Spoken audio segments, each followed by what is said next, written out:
ঠাকুরগাঁয়ে বৈষম্য বিরোধী ছাত্র আন্দোলনের পূর্ব ঘোষিত মার্চ ফর জাস্টিস কর্মসূচি পালিত হয়েছে। আজ বুধবার বেলা 11টা থেকে জেলা শহরের আর্ট গ্যালারি এলাকার 71-এর অপরাজয় চত্বরে জড়ো হতে থাকে শিক্ষার্থীরা। পরে সেখানে পুলিশ ব্যারিকেড দিলে তা উপেক্ষা করে মিছিল নিয়ে শহরের চৌরাস্তা আদালত চত্বরের দিকে যায় আন্দোলনকারীরা।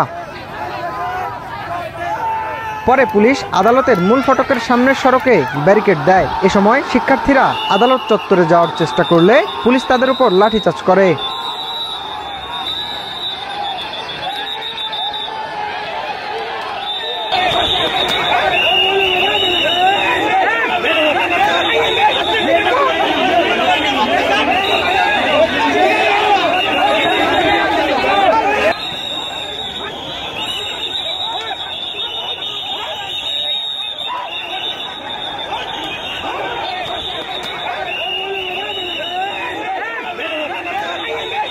এ সময় বেশ কয়েকজন শিক্ষার্থী আহত হয়। পরে আবারও আন্দোলনকারীরা সেখানেই অবস্থান করেন।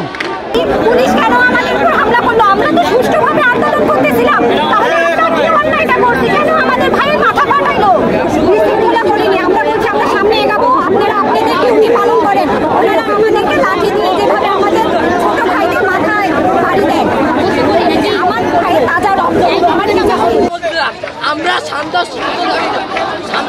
ভাবে আন্দোলন করছিলাম, লাঠিচার্জ কেন করলো? তাছাড়া মেয়েদের উপর লাঠিচার্জ কেন করলো? মেয়েগুলো এইভাবে শুয়েছিল, এবার লাঠিচার্জ করার অধিকার কে দিল ওনাদেরকে?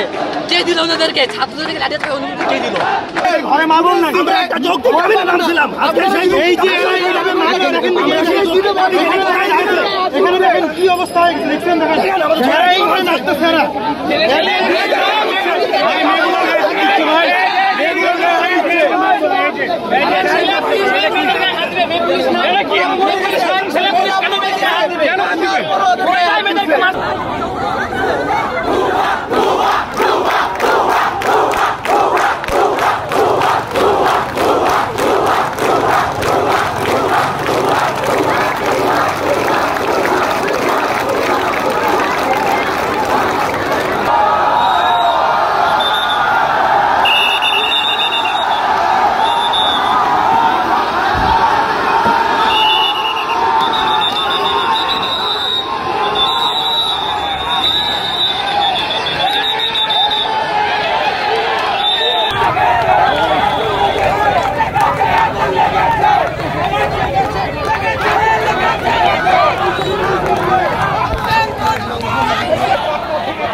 খুব শান্তিপূর্ণভাবে করার চেষ্টা করছি। আমরা এখন পর্যন্ত শান্তিপূর্ণভাবেই করছি, কিন্তু প্রথমে যখন আমরা আন্দোলন নিয়ে কোর্টের সামনে যাই, উপস্থিত হব, তখন পুলিশ আমাদের উপর লাঠিচার্জ করে কোনো কারণ ছাড়া। আমরা তাদের সাথে কথা বলছি যে আমরা ঠান্ডা আন্দোলন করব, শান্তিপূর্ণ আন্দোলন করব, আপনারা আমাদের উপর কোনো লাঠিচার্জ করবেন না, আপনারা আমাদেরকে প্রোটেকশন দিবেন। আপনারা কিসের জন্য? পুলিশ প্রশাসন কিসের জন্য?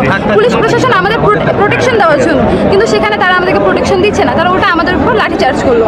আমার এক বোন আহত হয়েছে, আমার এক ভাই আহত হয়েছে, তাদেরকে নিয়ে যাওয়া হয়েছে, কিন্তু এটা তো আমরা চাইনি না। আমরা কারো উপর হামলা করবো না, কেউ আমাদের উপর আসে আক্রমণ করবে।